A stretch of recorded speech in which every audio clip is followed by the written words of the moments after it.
Represented the New York Knicks on the NBA All-Star team, and he led the Knicks in scoring this season. Please welcome Mr. Allan Houston.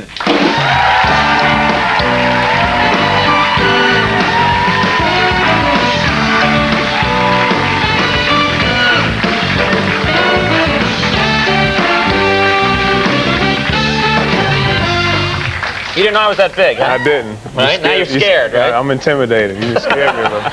I lack one crucial thing, coordination. That and helps. a will to win. Those two things cripple me on the court. That can hurt you. Yeah, people don't know I'm that. There are a lot of people who are shocked because I have the voice of a 9-year-old boy. They're shocked to see that I'm 6'4".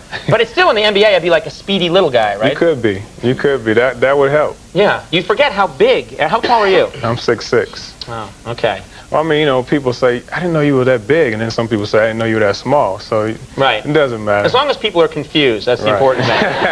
Now, congratulations, first of all, you guys, no one thought you could do this. You swept the Raptors, which no one thought would happen. I remember actually seeing, this is exciting. And now it's on to the Heat. You're going to play the Heat, which last year you single-handedly beat them at the buzzer, Game 5, right? Well, not single-handedly, but... You were the only person on the court that whole game. I have the footage, it's amazing. And they tied one hand behind your back. That's something. But everyone, with you guys playing the Heat, the most famous game actually is 2 years ago when it was this wild event where a fight broke out and Jeff Van Gundy grabs onto the leg of Alonzo Mourning, and that was this picture that you saw everywhere. He just held on for dear life and wouldn't let go. I think Mourning walked home and he was still holding on. That was interesting. You know, in the moment you don't really think about it because you're in a brawl. You know, it's like your family. But you know, a couple of days later, you kind of had to laugh at it. I remember when I was on the road, I saw a doll, and you look up and you see some interesting things when you're on the road. Playing, yeah. Yeah, and then I saw a doll of like a basketball player. You know, it was supposed to be Alonzo, and then this person had tied another doll that was supposed to be Jeff Van Gundy and tied him to his leg. And I'm just trying to look away and not laugh. So I mean, it was kind of funny. You can't have him see you laughing at that. No. I guess this is something that he does. I guess he's always grabbing onto people's legs in a fight. He was at the Lennox Lewis fight the other night. I saw this. And also, he was there at the Allan raid. Did you see this? I couldn't believe it. He can't. He just can't give it up. What's his problem? Now I get to go to Knicks games every now and then. I get tickets from somebody, and I'm always, Spike Lee is there every home game, right? He's always there. I mean, I hear Spike on the sideline more than I hear Jeff coaching me and telling me, stop this guy, you know, and you got to shoot. And they're both the same size, so I just say, look, let me play. I can't take two of you. Right. Well, it's also I mean, I don't know if you can tell on TV, but Spike Lee gets so wrapped up in it that he's practically, I think he's on the court sometimes. Sometimes I think he's scored a few points a few times. They dish it off to Spike Lee and he shoots. Right. He's wandering into the game most of the time. Yeah, he is. He's very intense, but it's fun to, to have a guy like that supporting you like that, though. Yeah, it's a nice thing. Yeah. Now, Olympic Dream Team. You're on this Olympic Dream Team. You guys are going to be playing a lot of tough matches. Are you worried about Israel? Is this something that... I haven't seen the tape on Israel yet. But there are some good teams, There are some good teams, but you got to admit there are some teams that were handed a basketball for the first time an hour before you guys get there. What is this? I'll do the hoop, all right. Here come the best players in America. No, what?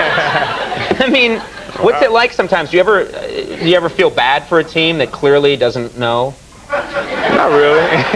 I mean, you're competing against them. Right. The bottom line is you're competing against them. Do you try less hard and tell them, no, go shoot that way? No.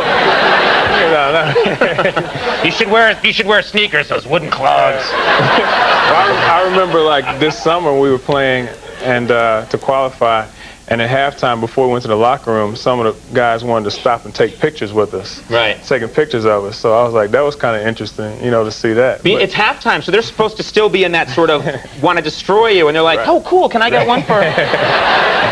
They lack that intensity. Yeah, but there are, in fairness, teams are much better now because, they've studied and they watch, and over the years, players have gotten better. And, right. They're going to be better than people think in the Olympics. Well, that'd be good. You want it to be a good game. Oh, it will. You want it to be like 100-9, you know. And they've changed the rules so they get a ladder, you know. You acted in a movie. This is exciting. This movie, Black and White. Right. What was that experience like? You'd never been in a movie before? Never. I mean, it was fun. I think, you know, James Toback did a great job of kind of letting everybody be a little free. You know, I wasn't so rigid and stuck to a script. You could improvise a little bit, just be yourself. Yeah, and it was fun. You know, I shouldn't tell, but the first scene, I was in a confrontation, and that was like the first scene I did when I went on the set. And I never acted before, and so I really got thrown into the fire a little bit. But after that, it was, you know, you just have to try to get comfortable with the camera. And just now, is this something that, were you worried about your teammates' reaction to you being, because when you're in a movie or something, you're putting yourself out there in a different way. Yeah, well, we let each other have it. And if somebody wears something wrong, they're going to hear about it. So I know I'm going to hear about it when they see the movie. Well, I've heard good things. I've heard you're good in it, and at least you're not playing Kazam, the rapping genie. I think that's the important thing. You have to...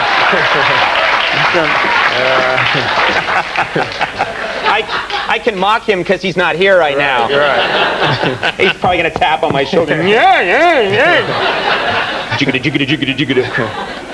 Well, listen, best of luck in the playoffs, okay? And your continued efforts with this is a good cause, the Knicks Kids Foundation. Yeah, it's a great cause. You know, we try to do a lot of things in New York City. There's so many people that can be touched, you know, and God has blessed all of us, so we just want to exchange it. Well, it's a good thing to do. And thanks very much for coming here. It was Thank really you. nice having you on the program. I hope to see you sitting next to Spike. Yeah, I'll sit next to him. I'll restrain him. Allan Houston, everybody. Good luck against the Heat. Jimmy Tingle coming up.